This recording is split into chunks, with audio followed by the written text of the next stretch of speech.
Je m'appelle Charlie, je suis insuffisant rénal. Je suis Sandrine, la compagne de Charles. On se connaît depuis une trentaine d'années maintenant et on s'est mariés il y a 2 ans. 2 ans et demi.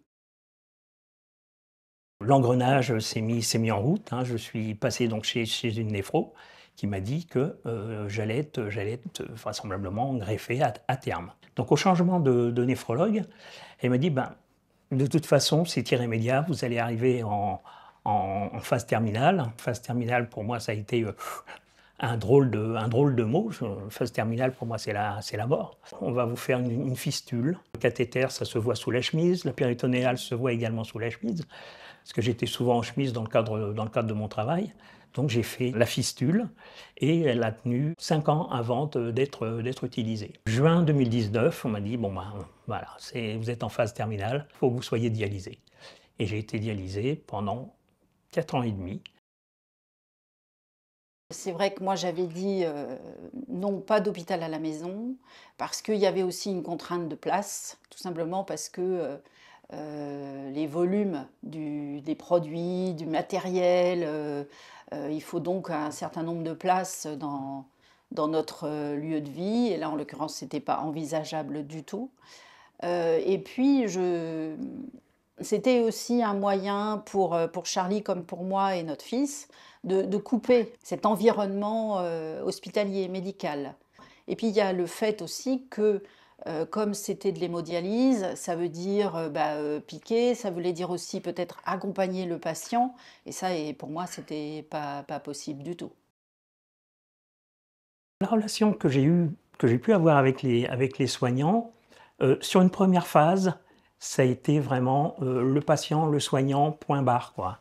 Il n'y avait pas beaucoup de relations, il n'y avait pas de questions de ma part. Et quand je suis arrivé sur Nantes, la relation avec les soignants s'est faite avec beaucoup de bienveillance. Un accompagnement de bout en bout, des conseils de bout en bout, euh, et une plus grande liberté de ma part pour poser les questions aux soignants. Et là, j'avais l'impression d'avoir pris ma maladie, hein, d'être maître de ma maladie. Comme on est arrivé sur Nantes, ça a même été une demande des soignants, en fait. Ils souhaitaient vraiment que, quand il y avait la paire, il fallait que la paire soit présente. Et ça, c'était, tu as utilisé le terme de bienveillance, il est vraiment approprié, ce terme-là, à ce moment-là. Donc j'ai toujours très très bien vécu cette relation avec les soignants. Du fait d'être un peu diminué physiquement, j'avais l'impression d'être un boulet. Et bon, j'essayais de ne pas le faire paraître. Pour moi, intérieurement, c'était difficile. C'était difficile parce que elle menait tout de front. L'activité professionnelle, notre gamin,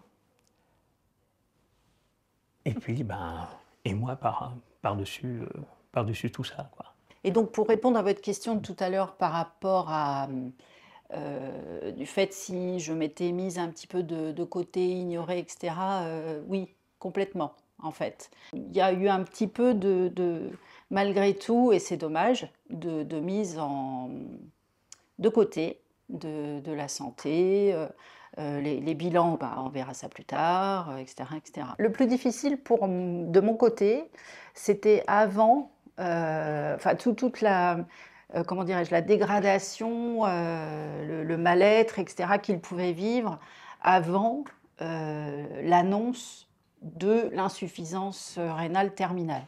Et ce qu'il faudrait également, c'est un statut de l'aidant un peu plus tonique. Parce que bon, Sandrine a mis sa carrière, entre guillemets, pour s'occuper de moi. Ce statut de l'aidant, elle l'a vécu, entre guillemets, sans avoir, elle, de son côté, une aide extérieure. Alors sur le don du vivant, ma fille s'est proposée. Elle a insisté pour me donner son rein. Elle m'a dit fais au moins les analyses, fais au moins comme ça je saurai si... Non, J'ai refusé. Le don du vivant, c'est quand même assez particulier et il ne peut-être ne pas être redevable et encore moins envers sa fille et sa femme. J'ai préféré le don d'un donneur décédé. Anonyme. L'environnement a fait beaucoup pour ma guérison, en fait. J'ai été choyé, je remercie les infirmières qui m'ont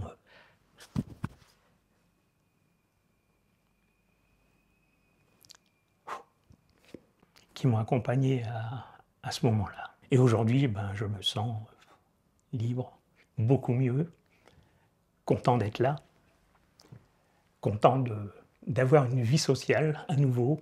Je fais de l'APA en soins de soutien avec France Rhin et également le CHU. Je fais de longe-côte également en bonne saison, du mois de mai jusqu'au mois d'octobre.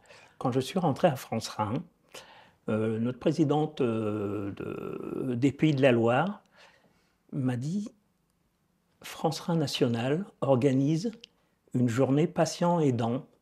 C'était dans les Landes. Ce week-end a été pour nous, mais alors, magique. En ce qui me concerne, ça libérait ma parole et je me suis senti beaucoup plus à l'aise de discuter avec des gens qui avaient la même maladie que moi. Et j'ai profité de l'expérience de chacun d'eux. Je la remercie de toute sa phase d'attente, hein, que je sois sorti d'affaires pour reprendre une vie professionnelle. Merci.